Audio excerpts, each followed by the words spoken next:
వెంటనే BC declaration వెంటనే.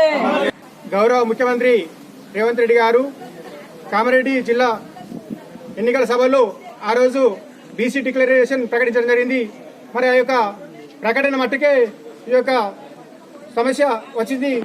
మరి ఏదైతే ప్రకటన ఇచ్చిందో ఆ ప్రకటనలో ఉన్న హామీలను మాత్రం నిర్వర్తించడం లేదు.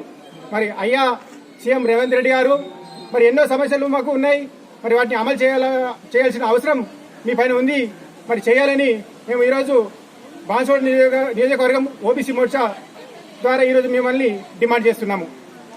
ఏదైతే గొల్ల కుర్మలున్నారు, గొల్ల కుర్మలకు వాళ్లకు ఏదైతే మీరు ఇచ్చిన హామీ 100 రోజుల్లోనే వచ్చిన తర్వాత 100 రోజుల్లోనే మీకు గొర్రెలను పంపించేస్తాము. మరి ఆ అకౌంట్లను 6 నెలలు కావస్తుంది, 6 నెలలు కూడా అయిపోయింది కాబట్టి ఇప్పటికి కూడా మీరు ఒక్క పైస కూడా వేయలేదు. అంతేకాదు మత్స్య ఏదైతే గంగాపుత్రులున్నారో మత్స్య సంఘాల ద్వారా కూడా వారికి ఏదైతే చేప పిల్లలను మీరు ఇవ్వడం జరుగుతుంది. మరి ఆ చేప పిల్లలు ఇస్తామని అన్నారు, మరి ఇప్పటికి కూడా మీరు ఒక్క చేప పిల్ల కూడా ఇచ్చిన దాఖలు లేవని కూడా మేము ఈ యొక్క విషయం మీ దృష్టికి తీసుకొస్తున్నాము. తప్పనిసరి వీటిని 2 నెలల సమయం పూర్తయింది, ఇంకున్నదే 2 నెలల సమయం. మరి వాటిని మాత్రం తప్పనిసరి చేప పిల్లలు విడుదల చేయాలని మేము మిమ్మల్ని డిమాండ్ చేస్తున్నాము. అంతేకాకుండా బీసీ యువతకు మీరు ఎంతో మభ్యపెట్టడం జరిగింది. మిమ్మల్ని గెలిపించి కూడా అక్కడ ప్రయోజనం లేకుండా పోయింది. ఏదైతే మీరు ఇచ్చిన హామీ బీసీ యువతకు వ్యాపారం చేయడానికి 10 లక్షల రూపాయలు మీరు ప్రకటించడం జరిగింది. మరి ఎక్కడ మరి దాఖలు లేవు, 10 పైసలు కూడా వేసిన దాఖలు లేవు.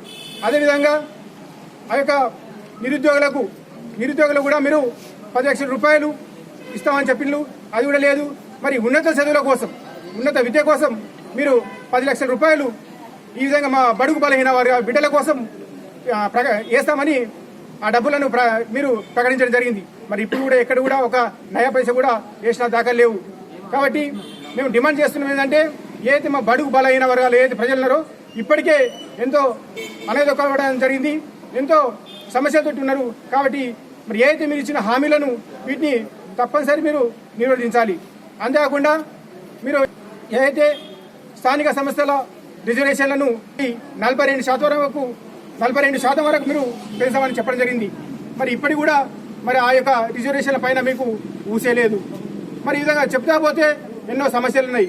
అదేవిధంగా ఈ యొక్క మున్నూరు కాపు కానీ, మరి ముదిరాజు కానీ, గంగపుత్రులు కానీ, గౌడన్నలు కానీ, ఈ విధంగా 134 కులాలు బీసీలు బడుగు బలహీన వర్గాలు ఉన్నాయి. మరి వీళ్ళ కోసం మీరు కమిషన్లు కూడా, కార్పొరేషన్లు కూడా మీరు ఏర్పాటు చేస్తామన్నారు. మరి ఇప్పటిదాకా ఒక కార్పొరేషన్ కూడా ఏర్పాటు చేసే మన సమస్య కనిపించడం లేదు. మరి అంతేకాకుండా మహాత్మా జ్యోతి బాపులే ఆ పేరిట మీద బీసీ సబ్ ప్లాన్ చట్టబద్ధంగా తీసుకొచ్చి ఆ యొక్క సంవత్సరానికి